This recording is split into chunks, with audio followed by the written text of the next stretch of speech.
السلام علیکم ورحمۃ اللہ وبرکاتہ۔ کیسے ہیں آپ سب؟ امید کرتی ہوں بالکل خیر و عافیت کے ساتھ ہوں گے۔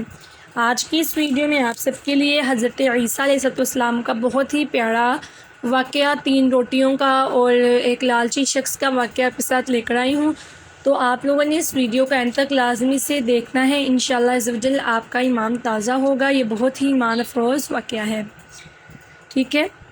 تو سٹارٹ کر دیتے ہیں۔ میرا نام ہے حافظہ فاطمہ اور آپ لوگ دیکھ رہے ہیں میرا یوٹیوب چینل چراغیرہ۔ اس حکایت پر جانے سے پہلے آپ لوگوں کو درود پاک کی فضیلت بتاتی چلوں کہ فرمان مصطفیٰ صلی اللہ تعالی علیہ وآلہ وسلم ہے، جس شخص نے مجھ پر ایک مرتبہ درود پاک پڑھا، اللہ پاک اس پر 10 رحمتیں نازل فرماتا ہے، اس کے 10 گناہوں کو معاف فرما دیتا ہے اور ساتھ ہی ساتھ 10 درجات کو بلند بھی فرماتا ہے۔ تو نیت کر لیجئے کہ انشاءاللہ عز و جل درود پاک کی کثرت کیا کریں گے۔ تو سٹارٹ کر لیتے ہیں اپنی حکایت۔ حضرت سیدنا عیسیٰ روح اللہ علی نبینا علیہ السلام کی خدمت میں ایک آدمی نے عرض کی، یا روح اللہ علی نبینا علیہ السلام، میں آپ کی صحبت بابرکت میں رہ کر خدمت کرنا اور علم شریعت حاصل کرنا چاہتا ہوں۔ آپ علیہ السلام نے اس کو اجازت دے دی۔ چلتے چلتے جب دونوں ایک نہر کے کنارے پہنچے تو آپ نے فرمایا، آؤ کھانا کھا لیں۔ آپ علیہ السلام کے پاس 3 روٹیاں تھیں۔ جب ایک ایک روٹی دونوں کھا چکے تو حضرت سیدنا عیسیٰ نہر سے پانی نوش فرمانے لگے۔ اس شخص نے تیسری روٹی چھپا لی۔ جب آپ پانی پی کر واپس تشریف لائے تو روٹی موجود نہ پا کر استفسار فرمایا کہ تیسری روٹی کہاں گئی؟ اس نے جھوٹ بولتے ہوئے کہا، مجھے نہیں معلوم۔ آپ خاموش رہے۔ تھوڑی دیر بعد فرمایا، آؤ آگے چلیں۔ راستے میں ایک ہرنی ملی جس کے ساتھ 2 بچے تھے۔ آپ نے ہرنی کے ایک بچے کو اپنے پاس بلایا تو وہ آ گیا۔ آپ نے اسے ذبح کیا، بھونا اور دونوں نے مل کر کھایا۔ گوشت کھا چکنے کے بعد آپ نے ہڈیوں کو جمع کیا اور فرمایا، قم بإذن اللہ، اللہ عز و جل کے حکم سے زندہ ہو کر کھڑا ہو جا۔ ہرنی کا بچہ زندہ ہو کر اپنی ماں کے ساتھ چلا گیا۔ آپ علیہ السلام نے اس شخص سے فرمایا، تجھے اس اللہ عز و جل کی قسم جس نے مجھے یہ معجزہ دکھانے کی قدرت عطا کی، سچ بتا وہ تیسری روٹی کہاں گئی؟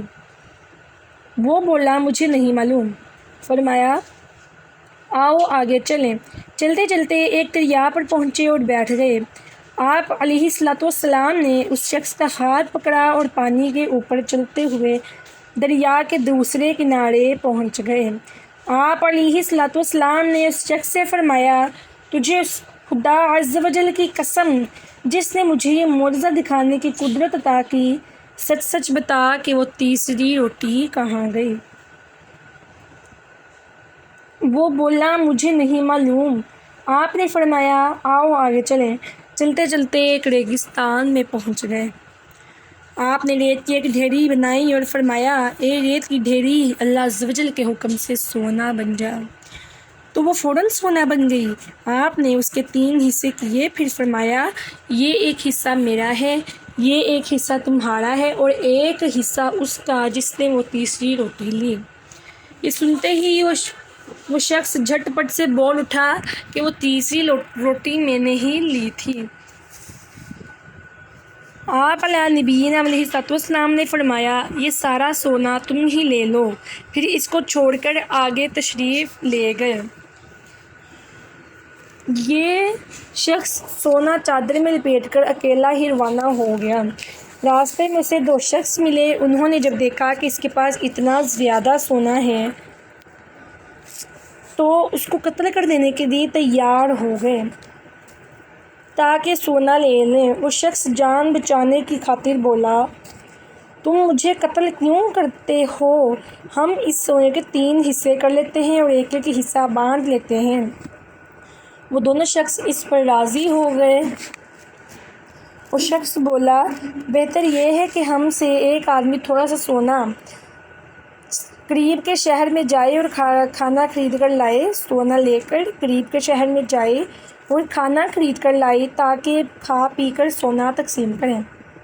چنانچہ ان میں سے ایک آدمی شہر پہنچا، کھانا خرید کر واپس ہونے لگا تو اس نے سوچا کہ بہتر یہ ہے کہ کھانے میں زہر ملا دوں تاکہ وہ دونوں کھا کر مر جائیں اور سارا سونا میں ہی اکیلا ہڑپ جاؤں۔ یہ سوچ کر اس نے زہر خرید کر کھانے میں ملا دیا۔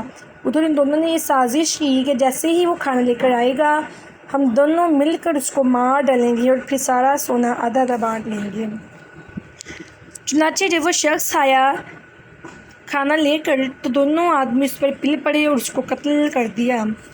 اس کے بعد خوشی خوشی کھانا کھانے کے لیے بیٹھے تو زہر نے اپنا کام کر دکھایا اور یہ دونوں تڑپ تڑپ کر ٹھنڈے ہو گئے اور سونا جوں کا توں ہی پڑا رہا۔ پھر حضرت سیدنا عیسیٰ روح اللہ علیہ نبینا السلام واپس لوٹے تو چند آدمی آپ کے ہمراہ تھے۔ آپ نے سونے اور تینوں لاشوں کی طرف اشارہ کر کے ہمسایوں سے فرمایا، ہمراہیوں سے فرمایا، دیکھ لو دنیا کا یہ حال ہے، پس تم کو لازم ہے کہ اس سے بچتے رہو۔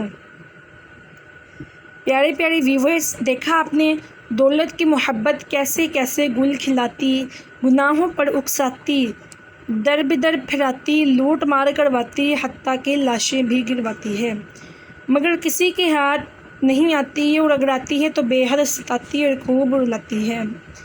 ٹھیک ہے، اس کہانی سے ہم سب کو سبق ملتا ہے کہ ہم سب دولت کے پیچھے بھاگنے سے گریز کریں اور اللہ پاک پر توکل کریں کہ اللہ پاک ہمارا رازق ہے، ہمارا مالک ہے، وہ ضرور ہمارے لیے کچھ اچھا ہی کرے گا، ہمارے لیے آسانیاں ہی کرے گا، وہ جو بھی سوچے گا وہ ہماری بھلائی کے لیے ہی ہوگا۔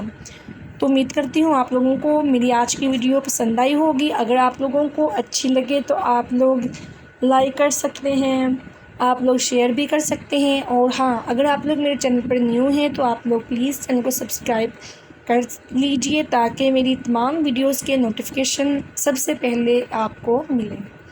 اب آپ لوگ مجھے اجازت دیجیے، اگلی ویڈیو میں آپ سب کے لیے کچھ نیا لے کر حاضر ہوں گی۔ تب تک کے لیے اللہ حافظ، مجھے دعاؤں میں یاد رکھیے گا۔ السلام علیکم ورحمۃ اللہ وبرکاتہ۔